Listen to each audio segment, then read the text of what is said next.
तीन देश, एक मंच और भारत के चारों ओर कूटनीतिक घेरेबंदी की शुरुआत हो चुकी है। चीन, पाकिस्तान और बांग्लादेश की यह पहली त्रिपक्षीय बैठक आखिरकार क्यों हुई? इसका होने का कारण क्या एक कूटनीतिक तरीके से भारत को घेरने की राजनीति है?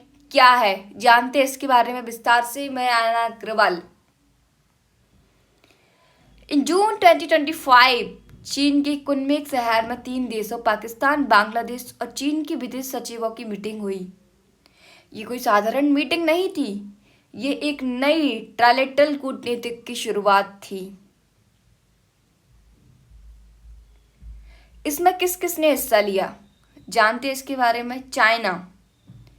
चाइना से इसके अंदर 22 फॉरेन मिनिस्टर, जिनका नाम था सन बेटिंग। पाकिस्तान से इसके अंदर इमरान अहमद सिद्दीकी, बांग्लादेश से राहुल आलम सिद्दीकी और पाकिस्तान के बलोच वाले हिस्से से अमना बलोच बाय वीडियो।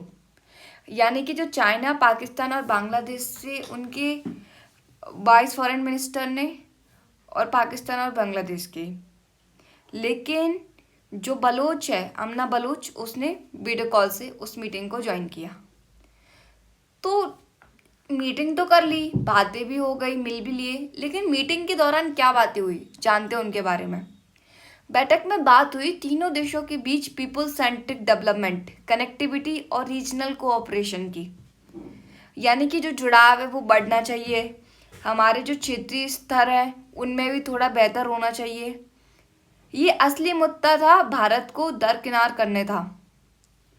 यानी भारत को दिखाना था कि तुम सोच रहे हो कि you have a good amount of power, your diplomacy is one of the best diplomacy of this entire world, so don't be in this kind of भ्रम,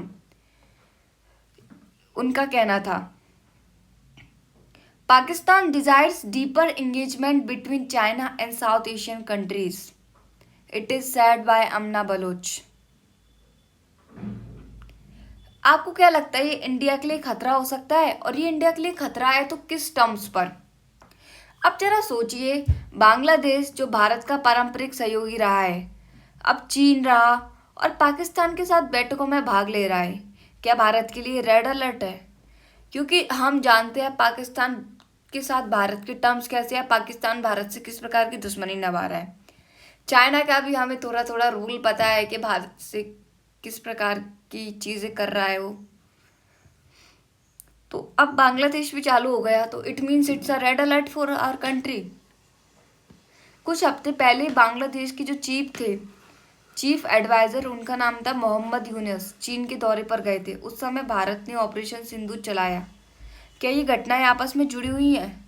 आपको क्या लगता है कि जो पाकिस्तान से भारत के अंदर घुसपैठ भेजे जाते हैं कत्ल करने के लिए, उसमें चाइना का हाथ तो नहीं है? आपको क्या लग रहा है? मेरे दिमाग में जैसे प्रश्नों का उथल पुथल मच रहा है, क्या आपके दिमाग में भी ऐसे ही प्रश्नों का उथल पुथल मच रहा है? यहाँ बैठक केवल फोटो खिंचवाने के लिए नहीं थी। मैं आपको बता दूं इनकी स्ट्रेटजी के बारे में, जो स्ट्रेटजी इन्हें एप्लीकेशंस की है। इस फोटो में आप देख सकते हो कि ये तीनों एक साथ है, बट मैं आप लोगों को क्लियर कर रही हूँ कि ये तीनों एक साथ केवल फोटो खिंचवाने के लिए नहीं है, बल्कि ये दिखाता है कि चीन साउथ एशिया में नया ग्रुप बन रहा है। BRI के जरिए वहाँ सिर्फ इंफ्रास्ट्रक्चर नहीं बल्कि रिश्तों की नींव भी डाल रहा है। Trilateral mechanism, mini block against India. इस चीज पर इंडिया की प्रतिक्रिया और तैयारी क्या होनी चाहिए? क्या भारत को कुछ मेजर स्टेप्स लेने चाहिए? भारत को अब अलर्ट रहना चाहिए। बांग्लादेश के साथ कूटनीतिक रिश्तों को फिर से मजबूत करना चाहिए। भारत की नेबरहुड फर्स्ट पॉलिसी को रिसेट करने की जरूरत है।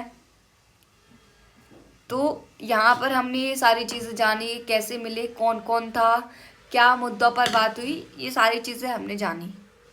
तो मैं आयाना, तीन पड़ोसी देश अगर एक साथ आ रहे हैं तो भारत को एक नई नीति बनानी होगी, एक नई स्ट्रेटजी बनानी होगी। आपको क्या लगता है, ये कूटनीतिक गेम है या चीन की चालबाजी? कमेंट में अपनी राय जरूर बताएं। लाइक करें तो शेयर और ब्रेन एक लाइट को सब्सक्राइब करें। यहाँ हर खबर को समझाया जाता है आज